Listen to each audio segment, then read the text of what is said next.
नमस्कार दोस्तों, राधे राधे, सत श्री अकाल। आप सभी का स्वागत है मैथ्स पाठशाला में। आज की 10 मिनट क्लास में हम कवर करने वाले हैं बोट एंड स्ट्रीम के टॉप 10 मोस्ट इम्पॉर्टेंट क्वेश्चन जो अलग अलग एग्जाम्स में अलग अलग पैटर्न पर रिपीट होते हैं। तो चलिए क्लास को हम शुरू करते हैं। अगर चैनल पर पहली बार आए हैं तो चैनल को सब्सक्राइब कर लीजिए, क्योंकि यहाँ आपको मिलते हैं कॉन्सेप्ट क्लियर करने के साथ साथ शॉर्ट ट्रिक मेथड जो आपके मार्क्स को इंक्रीज करते हैं।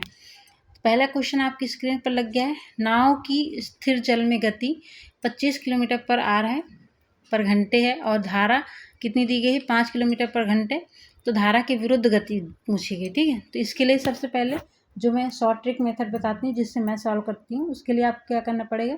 पहले आपको लिखना है बोट, ठीक है, फिर वाटर, फिर डाउन स्ट्रीम और फिर अप स्ट्रीम, ठीक है। 4 रेशियो आपको बनाने हैं। चाहे कोई भी क्वेश्चन आएगा आपको यही 4 रेशियो बनाने हैं।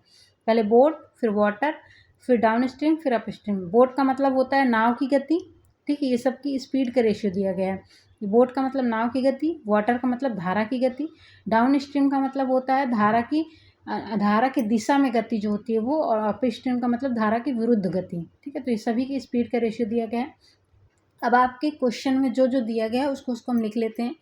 जल की गति, स्थिर नाव की स्थिर जल में गति, स्थिर जल में नाव की गति दी गई, तो नाव की गति कितनी है, 25 है। तो हमने क्या किया, बोट के नीचे लिख लिया 25 किलोमीटर पर आवर। फिर धारा की गति दी गई, मतलब वाटर की गति, तो 5 किलोमीटर पर घंटे। उसके बाद दिया गया है धारा के विरुद्ध गति क्या होगी।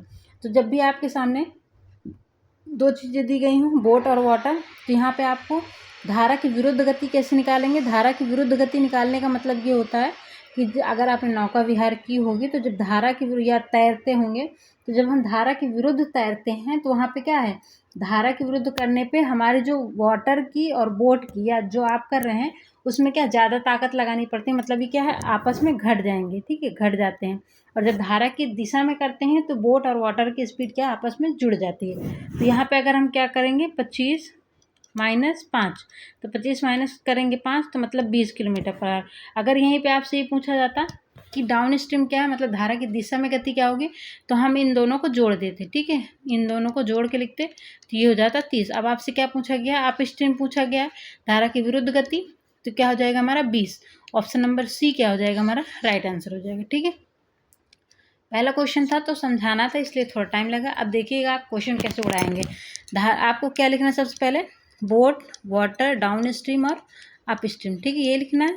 अब आपसे क्या दिया, धारा के साथ गति 20 किलोमीटर पर आ रहा है। धारा के विरुद्ध, धारा के साथ का मतलब धारा की दिशा में, डाउन स्ट्रीम दी गई है, तो 20 किलोमीटर पर आ रहा है। धारा के विरुद्ध कितनी है, 12 किलोमीटर पर आ रहा है। उसके बाद दिया गया है धारा की गति क्या होगी, आपसे वाटर पूछा।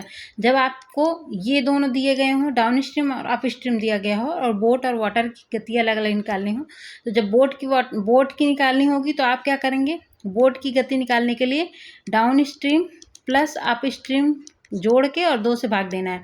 और जब आपसे कहेगा कि इसके वाटर की निकालिए, तो वाटर की निकालने के लिए क्या करेंगे, down stream minus up stream करेंगे और फिर 2 से भाग देंगे। समझ में आई बात।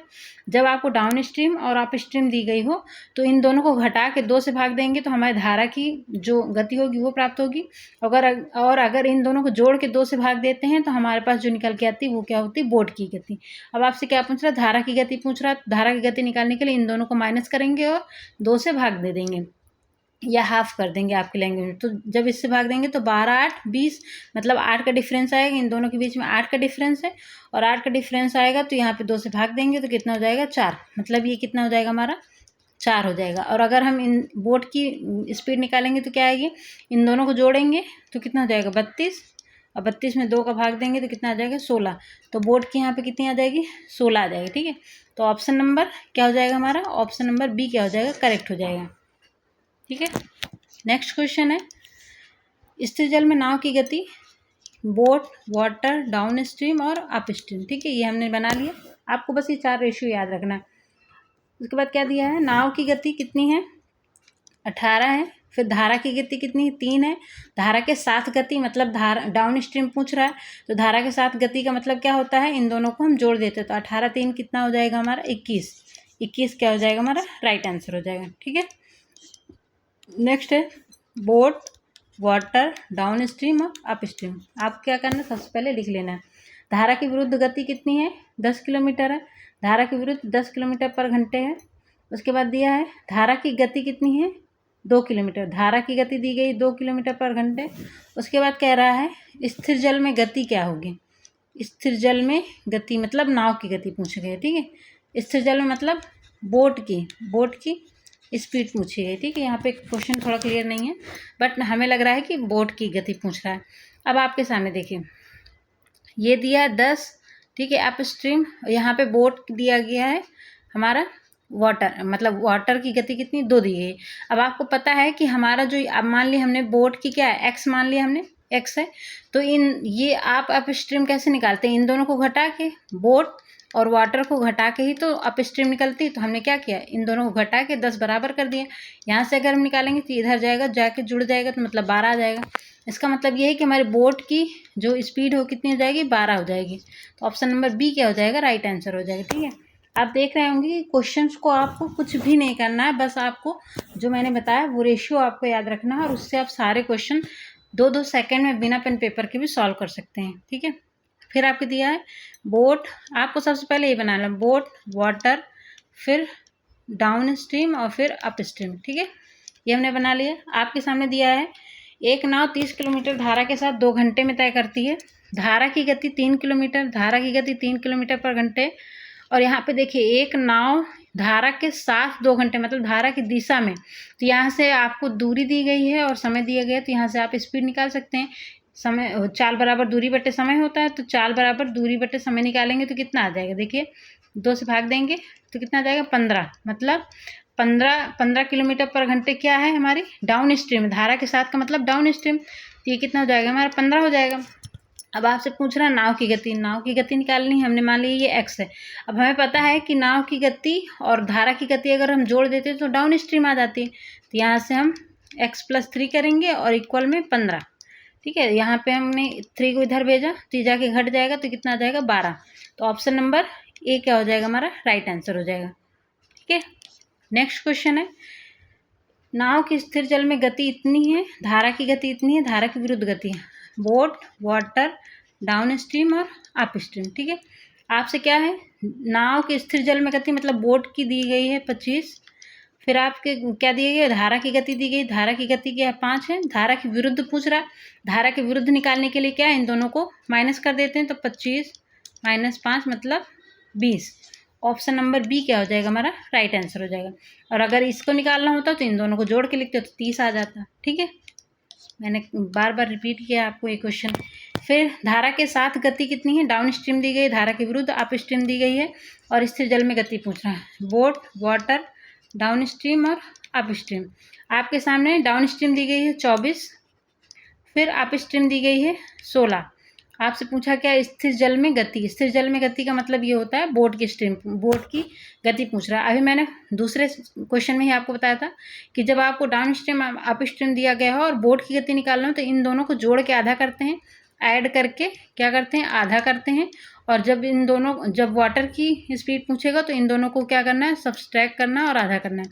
अब आपसे बोट की पूछ रहा है तो इन दोनों को ऐड करेंगे, तो देखिए 24 + 16/2, यहाँ पे अगर हम जोड़ेंगे 6 × 4 = 10, 2 × 1 = 3, 1 = 4 और 2 से भाग देंगे तो कितना आ जाएगा हमारा, 20। तो 20 क्या हो जाएगा हमारा, राइट आंसर हो जाएगा। Option number B is the correct answer. Next है, नाव 36 किलोमीटर धारा के साथ 3 घंटे में तय करती है, धारा की गति इतनी है, तो स्थिर जल में गति क्या है, मतलब बोट की, बोट, वाटर, डाउन स्ट्रीम और अप स्ट्रीम। आपके पास क्या दिया है, देखिए यहाँ पे दूरी दी गई है और समय दिया गया। अभी मैंने क्वेश्चन पीछे बताया था, तो आपके लिए क्या है, होमवर्क है, आपको इसका कमेंट में आंसर देना, क्योंकि अभी मैंने जस्ट पीछे क्वेश्चन बताया। यहाँ से आप क्या है, डाउन स्ट्रीम की स्पीड निकाल लेंगे, स्पीड बराबर दूरी बटे समय। थोड़ा सा हिंट दे देती हूँ, यहाँ से आप कितना आ जाएगा, 12 आ जाएगा। अब आपके सामने धारा की गति दी गई है, 2 दी गई है, अब यहाँ से 2 चीज़ें मिल गई। अब आप बोट की निकाल लेंगे, ठीक है, बोट की निकाल के आपको कमेंट करना है। फिर ये है हमारा लास्ट क्वेश्चन है, स्थिर जल में नाव की गति इतनी है और धारा के साथ गति इतनी है, धारा की गति क्या होगी, बोट, वाटर, डाउन स्ट्रीम और अप स्ट्रीम। क्या क्या दिया गया है, नाव की गति दी गई है 20 किलोमीटर/h और धारा की गति दी गई, धारा के साथ मतलब डाउन स्ट्रीम दी गई है 26, और धारा की गति पूछी मतलब आपसे ये पूछा गया है, ठीक है। तो आपको क्या करना है, हमें पता है कि इन दोनों को जोड़ के डाउन स्ट्रीम होता है, तो इन दोनों को जोड़ के हम लिखेंगे, यहाँ पे आ जाएगा 26, और जब यहाँ से x निकालेंगे कि इधर जाएगा घट जाएगा, तो 26 में से 20 जाएंगे तो कितना बचेगा 6। तो ऑप्शन नंबर सी क्या हो जाएगा, हमारा राइट आंसर हो जाएगा। ठीक है। और भी क्वेश्चन है। हाँ, ये धारा की विरुद्ध गति डाउन स्ट्रीम दी गई है। फिर जल में, स्थिर जल में गति, स्थिर जल में गति का मतलब होता है बोट की स्पीड दी गई, और धारा की गति पूछ रहा है, वाटर की गति। तो आपको क्या करना है, उसी तरह क्वेश्चन को रेशियो बनाना है, रेशियो के बाद आपको सॉल्व करना है, और ये होमवर्क है, आपको कमेंट में आंसर देना है। मैंने ऐसे क्वेश्चन सॉल्व करवाए हैं। ठीक है। तो चलिए आज की क्लास हम यहीं पे एंड करते हैं। अगर चैनल पर पहली बार आए हैं तो प्लीज़ चैनल को लाइक कीजिए, ज़्यादा से ज़्यादा शेयर कीजिए, और सब्सक्राइब करके बेल आइकन प्रेस कर लीजिए, क्योंकि यहाँ पर आपको मिलते हैं डेली बेसिस पर math practice set, maths complete course and topic wise theory plus MCQ। तो चलिए मिलते हैं फिर दूसरे वीडियो में, तब तक के लिए बाय बाय।